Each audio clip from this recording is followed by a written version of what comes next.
आज class 10th वालों का प्री बोर्ड में इंग्लिश का पेपर है। जिस प्रकार से आपका हिंदी का पेपर आया था, उसी प्रकार से आपका इंग्लिश का पेपर भी आएगा। क्योंकि इसमें जो पेपर आपका जो आ रहा है उसमें 2025 लिखा है, तो ये 2025 जो रिजर्व सेट थे, 2025 में जो बोर्ड परीक्षा हुई थी, जो रिजर्व सेट थे, ठीक है? वही बोर्ड द्वारा जारी कर दिए गए हैं। बिल्कुल सेम आपका जैसे सिलेबस आपका बोर्ड एग्जाम में आता है, उसी तरीके से आपका आता है, ठीक है? वैसा ही पेपर भी है आपका। तो बहुत ही अच्छे प्रश्न आपके आते हैं। हो सकता है इसमें से भी आप ये प्री बोर्ड का ही पेपर है, इसमें से भी हो सकता है बहुत सारे प्रश्न आपको मिल सकते हैं, ठीक है? ये 2024 का प्री बोर्ड का पेपर है इंग्लिश का। ठीक, सारे आपके निर्देश पहले दे रखे हैं कि पहले 15 मिनट जो है वो पढ़ने के लिए पेपर है। उसके बाद आपके 20 ऑब्जेक्टिव आएंगे सेक्शन ए में, सेक्शन बी में डिस्क्रिप्टिव क्वेश्चन है आपके, और सभी क्वेश्चन अनिवार्य है करने, और उनके जो नंबर है वो आगे दे रखे हैं। पहला सेक्शन देखो ए दे रखा है कि read the following passage and answer the questions. ठीक है, ये जो पैसेज है इसको हमें पढ़ना है, जो पैसेज है इस पैसेज को पढ़ना है और इसके आंसर आपको देने हैं, प्रश्न नंबर 1 से 3 तक। तो 3 प्रश्न आपको इसी पैसेज से करने हैं और उनका जो आंसर है वो ओएमआर शीट में हमें फिल करना है। ठीक है, 20 आपके ऑब्जेक्टिव आते हैं, बहुविकल्पी आते हैं। आपने हिंदी में जैसे किया था ओएमआर शीट को फिल करके, उसी तरीके से इसमें 20 ऑब्जेक्टिव करने हैं। उसके बाद आगे आपके क्वेश्चन आंसर होगा या पैराग्राफ हो, जो आपका एस्से होगा, एप्लीकेशन होगा या सेंट्रल आइडिया पोएम जो भी लिखना हो आगे लिखेंगे। ठीक है, ये सारे प्रश्न आपके देखें। जैसे पहला ये वाला दे रखा है, दूसरा एन ओल्ड मैन ये दे रखा है। ठीक है, विच वर्ड इन पैसेज, ये सब अपोजिट वीक का हमें बताना है।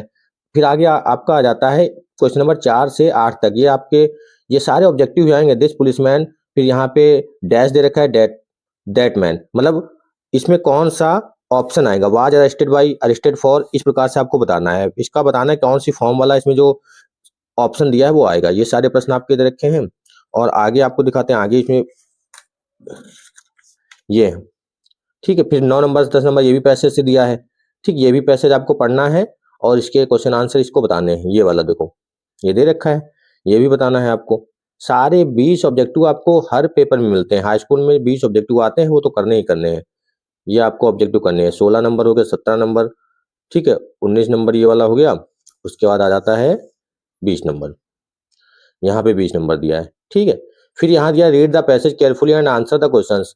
फिर आपका पैसेज पढ़ना है, ये वाला पैसेज पढ़ना और इसके आंसर देने हैं आपको। ठीक है, इसके आंसर देने, what did the poor woman go to Buddha, मतलब इसके पैराग्राफ जो दिया है, इसको पैसेज को पूरा पढ़ना है, इसी के आंसर देने हैं। 1 2 3 4 यहाँ पे दिए। फिर आपको लिखना है write a letter to superintendent, superintendent को लिखना है ऑफ पुलिस, मतलब एसपी को लिखना है, complaining about the incidents of theft and chain snatching in your area. मतलब वही लिखना है कि एसपी को एक लेटर लिखना है कि चेन स्नैचिंग होती है, मतलब चोरी की वारदात जो बढ़ रही है उसके लिए आपको लिखना है। नीचे प्रिंसिपल को लिखना है हमें सब्जेक्ट चेंज के लिए। ठीक है, principal of your school requesting him to change your subject. उसके बाद 23 नंबर आपका जाता है write a report on my grandmother in about 180 to 100 words, मतलब आपको एक एस्से लिखना है 80 से 100 शब्दों में। 6 नंबर का ये आता है आपका। और हाँ, लिखना है हमें माई ग्रैंड मदर, मतलब अपनी दादी पे लिखना है। ठीक है, उसके बारे में लिखना है। राइट एन एस्से आर्टिकल लिखना है, ये भी एस्से और आर्टिकल ये और करके दिया। टॉपिक ये भी दिया है, internet, annual function, teacher day celebration, save water.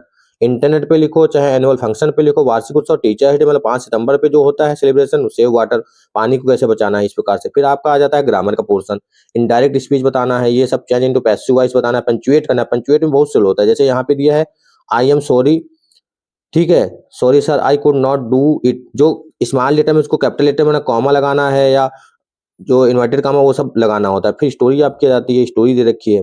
ठीक है, स्टोरी करनी है 4 नंबर की। फिर आपके आ जाते हैं क्वेश्चन आंसर, प्रोज हो आपका चाहे सप्लीमेंट हो, उससे क्वेश्चन आंसर आएंगे। ये सारे क्वेश्चन आंसर दिए हैं, ठीक है, 3 नंबर के।